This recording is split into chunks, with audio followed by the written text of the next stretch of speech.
vida é a lei da semeadura. Eu falei, o que é semeadura? Como assim o conhecimento transforma? Eu era curioso, eu ficava me perguntando essas coisas. E aí um dia eu fui para a escola pública, né? E eu era o ralé da escola que eu estudava. Aí chego lá na escola, os garotos começam a falar que carne era gostoso. E eu não tinha comido carne até 7 anos de idade. Eu de fato nasci no caos do caos da miséria. A gente comia o básico do básico só para forrar estômago mesmo, para não ficar com fome. Aí eu entro na rodinha dos amigos de escola e falo, o que é carne? Aí eles riram de mim. Foi a primeira vez que riram de mim na minha vida. Aquilo foi muito marcante para mim, né? Aí eu guardei aquilo, fui para casa e cheguei lá, minha líder deitada, minha mãe, que eu chamo minha líder, cabeça toda enfaixada, eu falei, mãe, o que é carne? Ela também deu uma risada, eu falei, mas não é possível, porque até minha mãe vai rir de mim. Eu falei, por que a senhora tá rindo? Ela falou, meu filho, esquece isso. Eu falei, não, mãe, não vou esquecer não, os meninos riram de mim lá na escola. Eu não vou esquecer. Ela falou, deixa eu te contar, carne é isso, isso e isso. E foi me contar, carne de se comer, né? Para além da nossa, é claro. Mas não é pra gente não, meu filho. Isso aí é para outra classe, esquece isso. Eu falei, não, mas não vou esquecer. Como é que eu faço? O que eu tenho que fazer para comer carne todo dia? Ela vira para mim e falou, bom, para comer carne todo dia você tem que ter dinheiro. Para ter dinheiro você tem que trabalhar. Só que você tem 7 anos de idade, ninguém vai te empregar. Eu falei, peraí, mãe. Então a senhora tá me falando que se eu quiser... Se eu começar a trabalhar e eu chegar no dinheiro, eu posso fazer o que eu quiser com o dinheiro, inclusive comprar carne. Ela falou, filho, mas não é tão simples assim não. Eu falei, não, mãe, tá tranquilo. Eu vou trabalhar. Aí ela deu mais uma risadinha, eu falei, a senhora tá rindo de mim novamente. Eu vou guardar isso. Aí saí de pé da minha mãe e sentei lá na calçada e tô lá observando. Pensando, como é que eu vou trabalhar, né? Fazer o quê? De fato a minha mãe tá certa, ninguém vai me empregar. Só que aí passa um cara vendendo verdura. Um verdureiro, a verdura num carrinho de mão, e para na porta de uma casa e oferece verdura para uma senhorinha chamada Dona Conceição. Aí, pela primeira vez na minha vida, eu vi aquela cena clássica, a mercadoria passando para um lado e o dinheiro passando para o outro. Quando eu vi aquele cara pegando o dinheiro, eu falei, opa, esse cara tem dinheiro, esse cara pode comprar carne. Eu já tinha um lugar que eu queria chegar, comprar carne. Eu nem sabia que aquilo poderia ser propósito, que aquilo poderia ser um projeto, não sabia. Eu só sabia que eu queria comer carne. Falei, eu quero perguntar a esse cara como que ele chegou nessa verdura. Aí eu esperei ele fazer o atendimento dele, quando ele passou perto de mim, eu falei, moço, como é que o senhor fez para chegar nessa verdura? Ele virou para mim e falou, olha meu filho, eu tenho uma equipe. Falei, esse negócio de equipe deve ser importante. É a terceira vez que eu ouço essa palavra. Falei, me explica a sua equipe, moço. Ele falou, bom, eu tenho um financeiro, que é quem compra a semente, eu tenho uma pessoa que planta, depois da pessoa que planta eu tenho uma que cultiva e depois eu tenho uma pessoa que colhe e eu sou o cara que vende. Quando ele falou eu sou o cara que vende, eu falei, não, então eu quero ser o cara que vende, porque na minha mente o cara que vende era o cara que pegava no dinheiro, e o cara que pegava no dinheiro era o cara que podia comprar carne.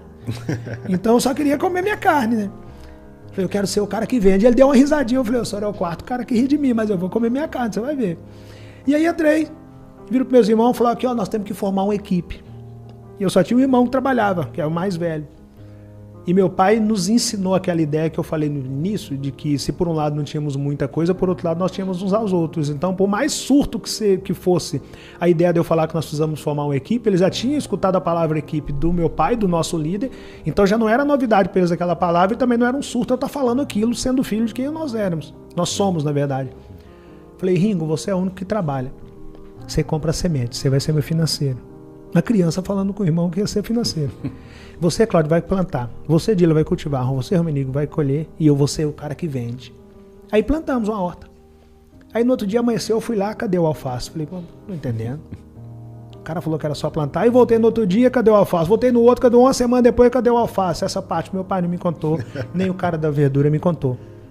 Não nasce alface da noite pro dia. Existe um negócio chamado percurso natural das coisas acontecer. E aí você tem que ser paciente com o processo. Eu comecei a regrar todo dia e esperar. E ali eu não sabia, mas eu começava a desenvolver o controle emocional.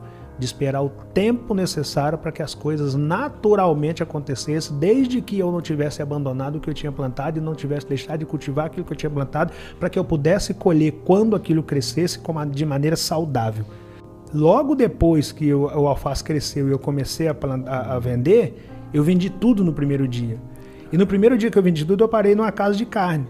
Eu não tinha essa noção que tudo era venda. Parei numa casa de carne, pedi o cara carne, ele me deu carne.